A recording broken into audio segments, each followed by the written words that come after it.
Oj, vad hände utanför?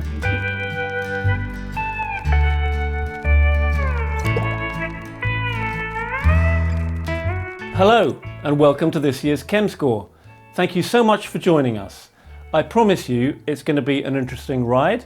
We're going to keep it short and sweet and to the point. For those of you who don't know, ChemScore is the global benchmark sustainability index for the chemicals industry. And since 2020 now, we here at ChemSec have been ranking the world's biggest chemicals corporations for their work to reduce their toxic chemicals footprint. This year is no different.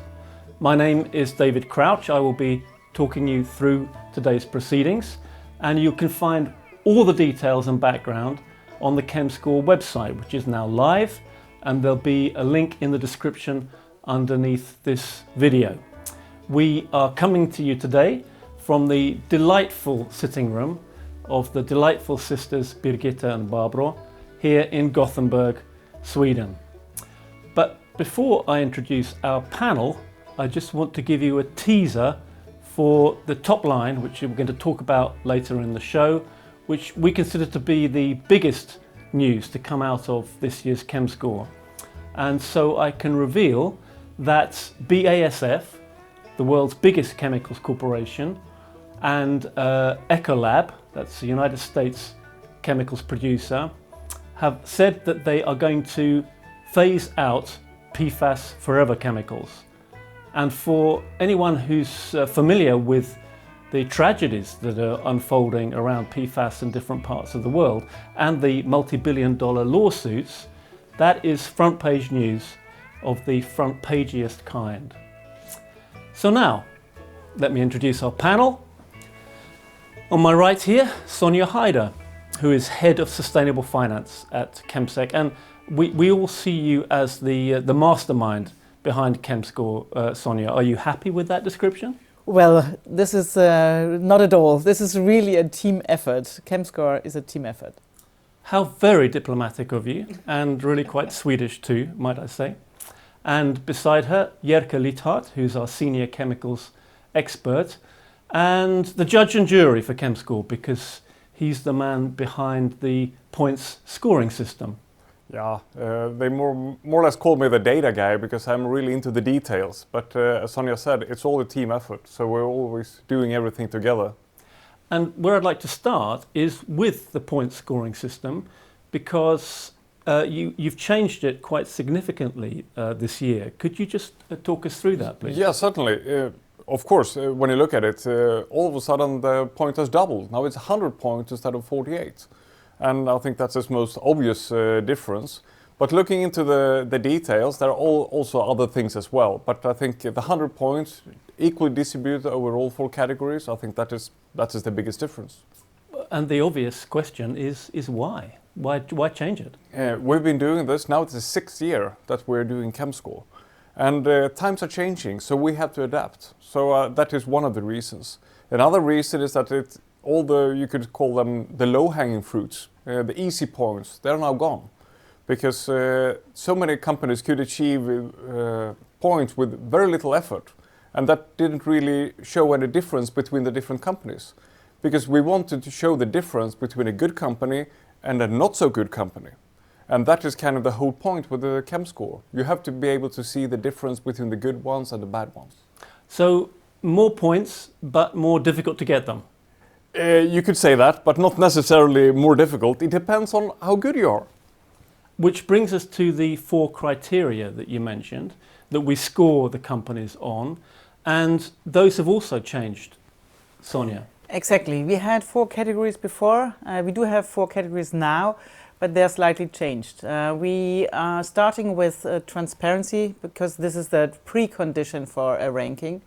Then we go into the worst chemicals, the persistent chemicals. And the third is the hazardous portfolio of a company. And then we go to the solution part. So safer alternatives is the 4th category. And actually, the second one on persistent chemicals, this is the completely new category because of the investors' interest. You have to see that it has really severe financial consequences. If you have litigations, if you have loss of stock value for those companies producing persistent chemicals. And yeah, we also dropped a few things. For example, controversies. This other stakeholders are doing better data, and it's really cumbersome to get it on a global level. So we leave it to them, and we are concentrating on our competencies. And when you say investors, I think I should explain that we're talking about the Investors Initiative on Hazardous Chemicals, which brings together more than 70 global investors with over $23 trillion in assets under management or advice. That's more than the GDP of China and Japan combined. And they are very much involved in the ChemScore process. Now back to the process. Another thing that jumped out at me this year was that the universe of companies that we are choosing to rank this year has changed. Several of the Asian companies have gone, and we've brought in at the same time 4 of the really gigantic energy majors in the world. That's Total, Shell, Chevron, and ExxonMobil. Jerker, could you explain why we've made those changes? I think with regard to the oil companies, I think it's obvious that they are huge chemical producers. But it hasn't been that obvious. They have been going under the radar because they have been considered as energy companies. And from an investor's point of view, they have been seen as such, not a chemical company. But when we dug a little bit into the details, we realized they have a huge chemical portfolio as well. So looking at these companies, they have hundreds of billions of dollars in revenue, but the chemical part is maybe a quarter or a fifth of those, but that is still bigger than many of other companies we're ranking in ChemScore. So oil companies isn't not just an oil company anymore. They are chemical producers of a huge size. And actually, the Asian companies, it's always difficult to get the information and the data there. So also our investors are engaged with a lot of companies, but not so much into the Asian ones. So therefore, we concentrate our limited resources on the companies where we really do have an impact. Great. Well, that's enough of the background, of the throat clearing. Let's cut to the chase and get to the meat. This year's ChemScore results. That's why we're all here. So, quiet please, drum roll, and here they are.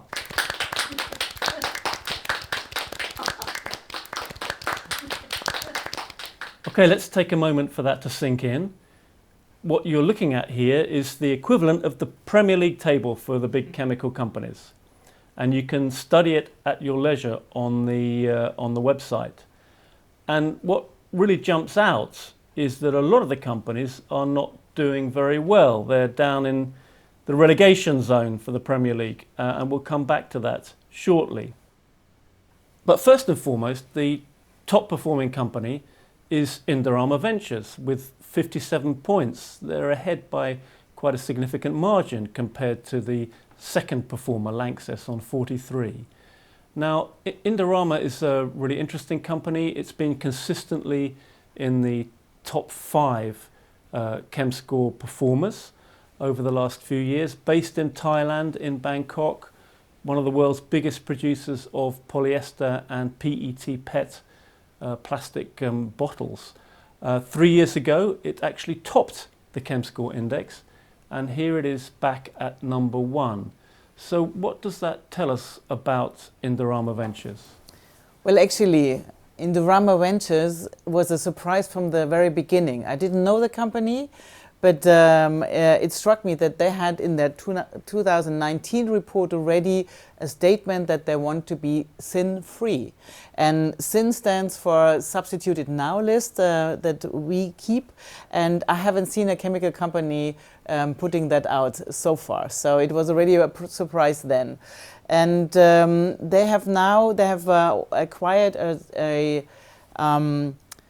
segment of huntsmen, and therefore 3 sin substances are turning up on their on their list. Nevertheless, they are very transparent. They put out the detailed volume, and therefore also are really quite a front runner when it comes to transparency. Thank you for explaining that the sin list has nothing to do with the Catholic Church, but is actually the list of the most hazardous substances that we want to see substituted by safer ones as soon as possible. So on Indorama, Jerka, is there anything else you'd like to add? I think as transparency, that Sonja mentioned, that is definitely one of the key things, but also their ambition and to phase out persistent chemicals like PFAS. That is definitely one of the key things. Also, they get a lot of points for being transparent and open about they don't sell, and they don't produce persistent chemicals. Of course, since one of the categories is phase out of persistent chemicals. If you don't have any, you have a lot of points to gain there. That's really important, and important to say that not all plastic companies are so clear and transparent about that ambition to keep themselves PFAS free. No. And we have a short statement from senior management at Indorama. Let's look at it now. Indorama Ventures is truly honored to be recognized as a global leader in ChemScore 2025, ranking first globally. This achievement reflects the dedication of our teams globally, who work every day to strengthen our health and safety, minimize our chemical footprint, and raise the bar in chemicals management.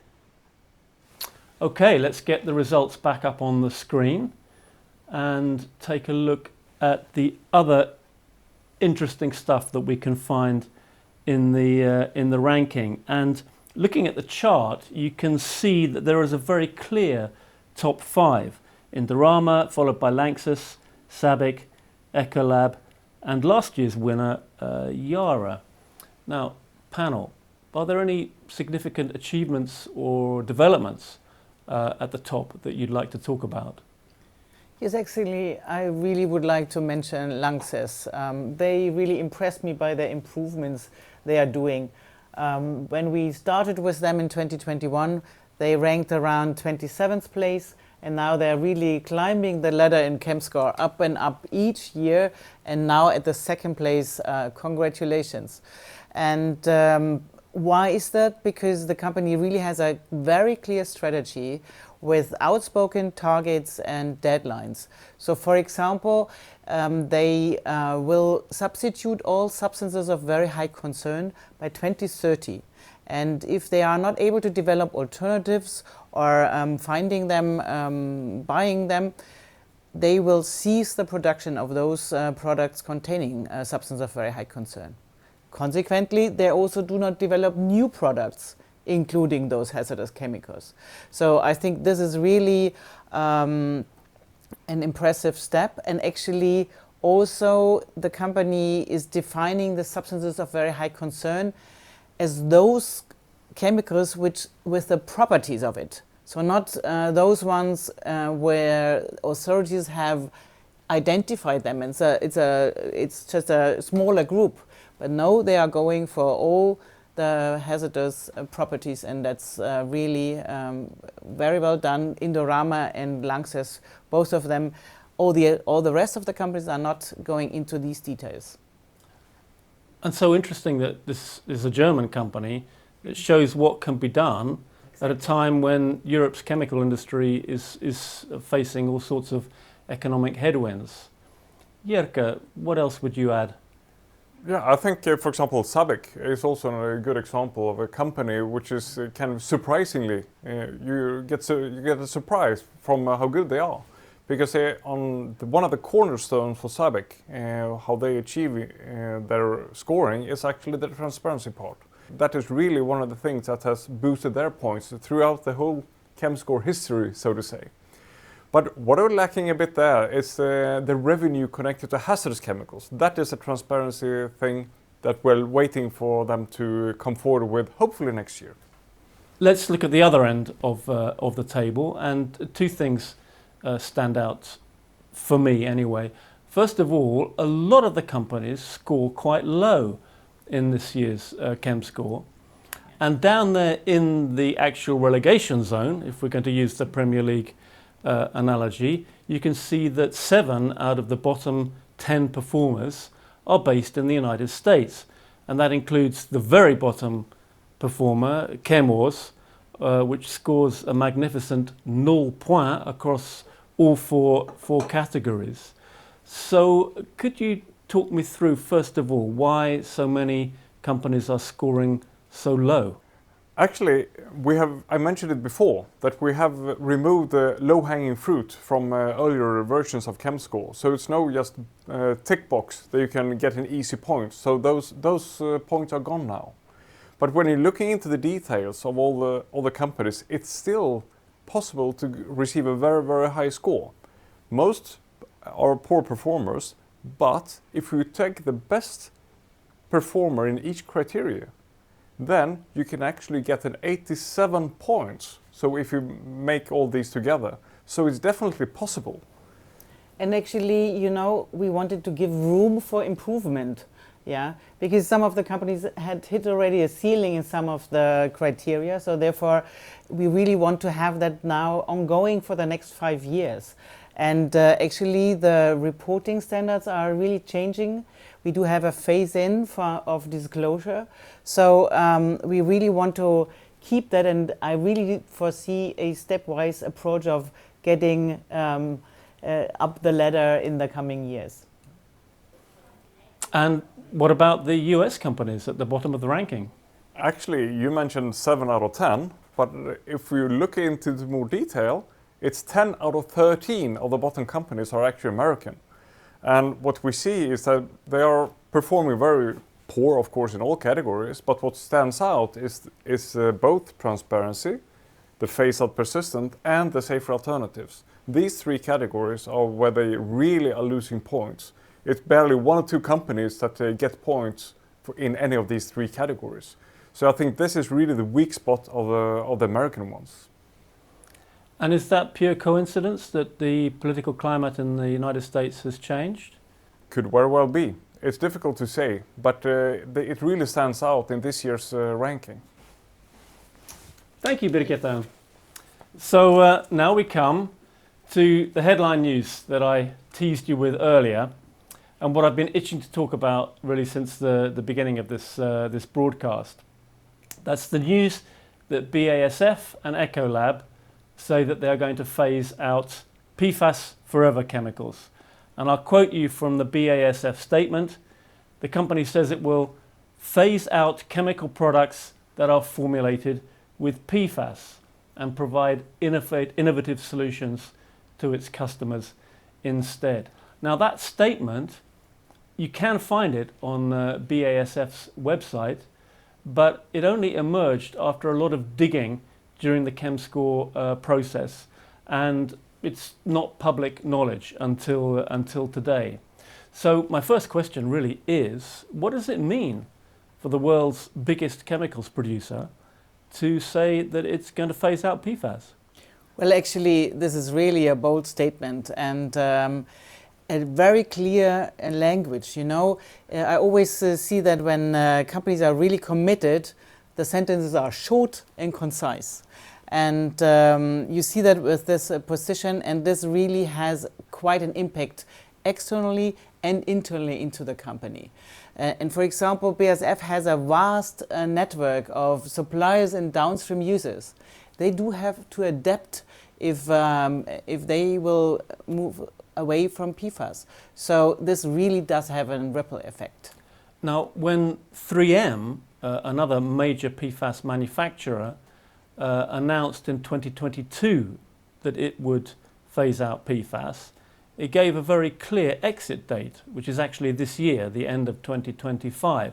But we see no such clarity in the BASF statement. How should we interpret that? Yeah, actually, I also missed this deadline, but you can read it between the lines. They say the normal process with SSS, then this is 5 years, but we asked them as well, and they communicated to us that the deadline is 2028. And I think we should note that there are some more caveats about the statement, for example, around PFAS and the production of BASF's pesticides and agricultural products. But you can find the details on the ChemScore website. On the exit date, if we look at Ecolab's statement about phasing out PFAS, which you can also find if you do the digging on its website, it's much clearer about its exit date, and it states, by end of 2026, all chemical products manufactured by Ecolab with intentionally added PFAS will be removed from our global portfolio. So that's a very clear date, and actually very soon as well. Yeah, definitely. And I think this is one of the things why they score so well as well. Because Ecolab, together with Eastman, is one of the few American companies which are actually above average in this year's ChemScore. So a PFAS statement like that from Ecolab has really boosted their performance. But it's not just Ecolab being good, it's not just thanks to the PFAS statement, but it's also because they are really good in all categories. So they have safer solutions, they have phase out of persistent chemicals, but also transparent.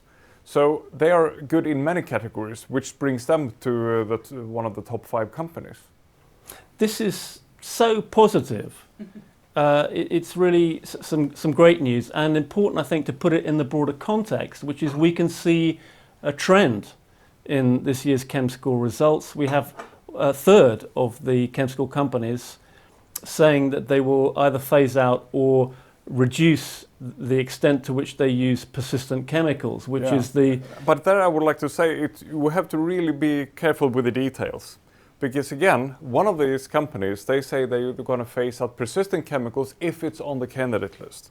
And on the other end, you have the chemical companies saying we will stop producing PFAS. So we have a wide spectrum here between the ones banning more or less all the PFAS and the ones who are just taking the minimum steps. So and this is also something which is captured in our new methodology. You can see the spectra between the ones that are really ambitious and the ones that are really not ambitious. So I think this is very important to paint the whole picture.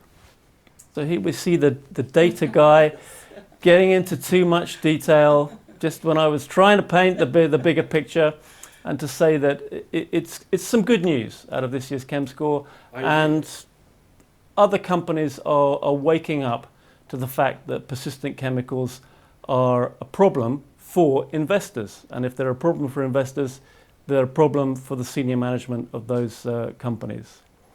So that's this year's ChemScore results.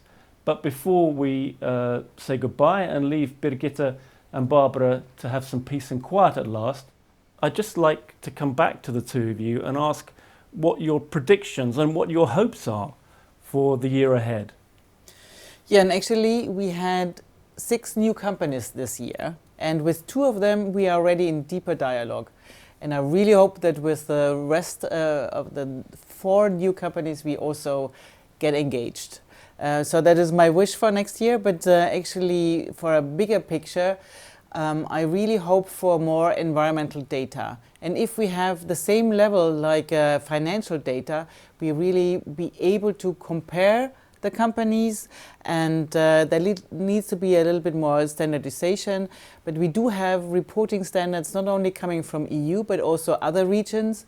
So therefore I really do hope that this environmental data will be a game changer in the future. And for me the top priority is really to reduce the PFAS problem. So I really hope to see that the companies who have started their journey moving away from PFAS are really continuing it, and we will see the drop in the volumes of PFAS. I would like to add on to that. Of course, I agree with everything what you said. But for example, to have the American companies, because it was really disappointment to have all those American companies in the bottom. I would like them to raise themselves, to become better. And all the ones which are in the bottom of this year's ChemScore, to have them improve, learn by the others, because the methodology is open, everyone can go in, they can see the score of the others. And with that, they will be able to learn and draw conclusions, how can they improve? So see a movement from the bottom of a ChemScore, so everyone, all the companies will be better in the end. But a few weeks ago I was in a chemical conference, one of the biggest chemical conferences in Europe. And actually there was a director from one of the trade associations, for the Chemical Industry Trade Association. And she actually said that the pollution problem, it won't go away. It won't go away. And I think that was quite a bold statement, because it's always been dilution is a solution to pollution. But it was quite obvious, it's not going away. And I think that is really what we have to take with us. That since the pollution is not going away, the chemical companies, they have to get their act together. They have to solve this within their own companies. Sonia, Jerka, thank you so much for joining us. It makes so much a difference to hear you talking about these numbers than just from reading them. It really brings them to life and gives them a lot more meaning. So that's it. That's ChemScore for this year. So thank you so much for joining us. Thank you, Birgitta and Barbara, for allowing us into your wonderful home. And I hope very much that we will see you back here again this time next year. Thank you and goodbye.